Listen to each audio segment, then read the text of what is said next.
வணக்கம் நேயர்களே, இன்னைக்கு நாளைய உதயம் சேனல்ல ஒரு ஜேசிபி 3DX பொக்லின் வண்டி விற்பனைக்கு வந்திருக்குதுங்க. அதனுடைய முழு விவரத்தை பத்தா நம்ம இன்னைக்கு வீடியோவில் பார்க்க போறோம்.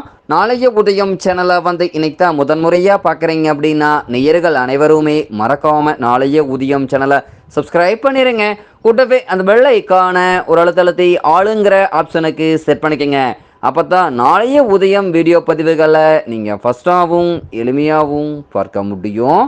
இப்போ பார்த்துட்டு இருக்கக்கூடிய இந்த ஜேசிபி 3DX பொக்லின் வண்டி மாடல் ஆஃப் தி இயர் அப்படின்னு பார்த்தீங்கன்னா 2018 மாடலுங்க. மிக தெளிவான பராமரிப்பில் இருந்துட்டு இருக்கக்கூடிய பொக்லின் வண்டிங்க. இன்சூரன்ஸு டேக்ஸி எல்லாமே ஆர்சி புக் கரண்ட்டில் வச்சுருக்காங்க. ஒரு கைப்பட ஓடிய வண்டிங்க. பியூர் எர்த்தருக்கு மட்டுமே பயன்படுத்திய பொக்லின் வண்டிங்க. 4 டயர்களுமே நல்ல நிலையில் பட்டனோடு இருக்குதுங்க. ஒரிஜினல் பெயிண்ட் ரீப்ளேஸ்மெண்ட் ஆகாத வண்டிங்க. இன்ஜின் கிரவுண்ட் குட் கண்டிஷனுங்க. Engine oil gear oil ground oil எல்லாமே பக்காவான ரொட்டீன் மெயின்டெனன்ஸுங்க. அதே பார்த்தீங்கன்னா பூம் ஸ்டிக்கில் வெல்டு கிராக் இருக்காதுங்க. அதே மாதிரி pin push bucket teeth top plate wall block good கண்டிஷனுங்க. அண்டர் கேரேஜ் பாடி கேபின் எல்லாமே குட் கண்டிஷனுங்க. வண்டியில் தற்போதைக்கு எந்த செலவுமே கிடையாதுங்க. பைப் லைனில் ஆயில் லீக்கேஜ் இந்த மாதிரி விஷயங்கள் இருக்காதுங்க. வண்டி மிக குறைந்த மணி நேரம் உபயோகப்படுத்திய பொக்லின் வண்டிங்க. இந்த பொக்லின் வண்டி இருக்கக்கூடிய இடம் கேட்கக்கூடிய விலை டிஸ்கிரிப்ஷனில் இருக்கிற நம்பருக்கு தொடர்பு கொண்டு நீங்கள் தகவல் தெரிஞ்சுட்டு இந்த ஜேசிபி 3DX பொக்லின் வண்டி வாங்கி நீங்கள் உபயோகப்படுத்திக்கலாம். நன்றி நேர்களே, மற்றும் ஒரு வீடியோ பதிவில் சந்திப்போம்.